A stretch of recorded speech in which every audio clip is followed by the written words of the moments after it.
Isinusulong ngayon ng Philippine Red Cross at ng isang transport group na gawing first aid responders ang mga driver ng iba't ibang public utility vehicle sa Metro Manila. Bukas naman sa mungkahing ito ang LTFRB o ang Land Transportation Franchising and Regulatory Board. Live mula sa Quezon City, may report si Victoria Tulad. Victoria.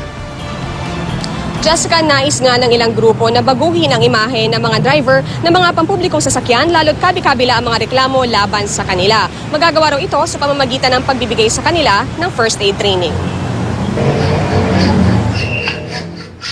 Mahalaga ang bawat minuto sa rescue operation at sa dami ng mga aksidente sa daan, mas matitiyak ang kaligtasan ng lahat kung marunong ng first aid ang mismong mga driver. Kaya naman ang Philippine Red Cross at ang grupong Ligtas Patrol pumirma ng isang kasunduan para gawing lisensyadong first aid responders ang mga driver ng iba't ibang public utility vehicles sa Metro Manila. Yung sa Ligtas Patrol is more on kami yung nag-re-report lang. So nagko-coordinate kami.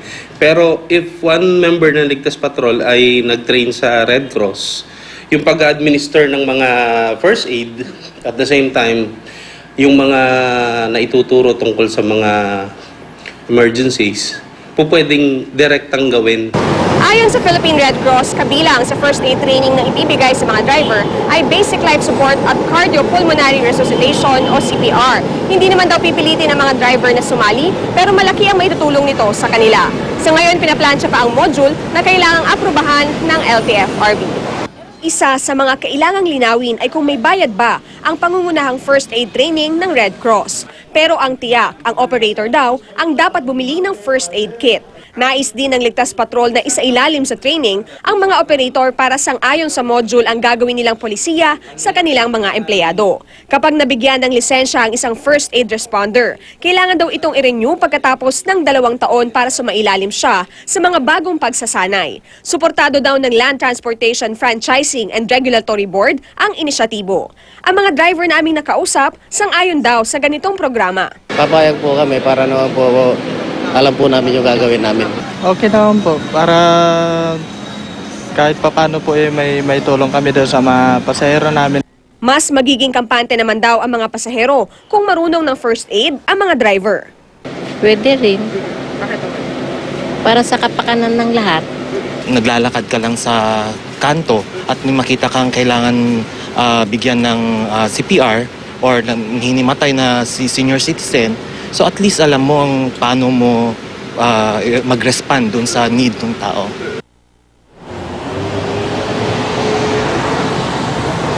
Jessica, kapag naging matagumpay ang proyekto, nais daw ng Ligtas Patrol na isama na rin sa first aid training ang iba pang mga driver sa buong bansa. Jessica? Alam mo, magandang proyekto yan na Victoria.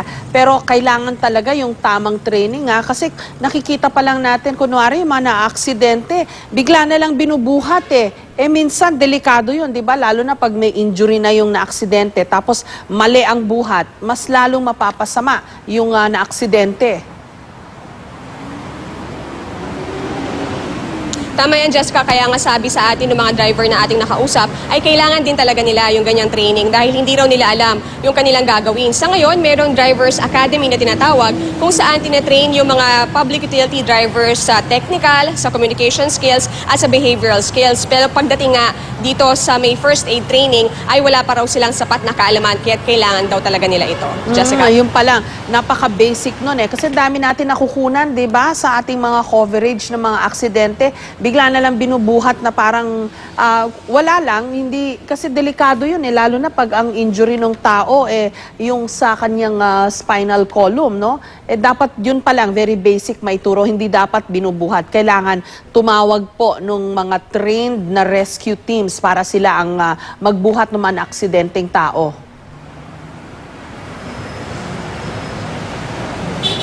Ang problema naman daw dyan, Jessica, baka matagalan yung mga rescue teams sa pagdating. Kaya nga, ang sinasabi rin sa atin itong Ligtas Patrol at ng Red Cross ay very, very important din talaga na matrain yung mga drivers. No naman daw, Jessica, meron na silang mga members itong Ligtas Patrol na tinetrain sa tulong na rin ng Red Cross. Pero sa ngayon lang ito na formalize. Kaya ngayon lang magkakaroon ng concrete program. At gaya nga ng sabi mo, mahirap dahil yung iba basta binubuhat na lamang. Kaya sa pamamagitan nga ng programang ito, sana ay mas maraming mga buhay ang mailigtas. Jessica? Maraming salamat sa iyo, Victoria Tulad.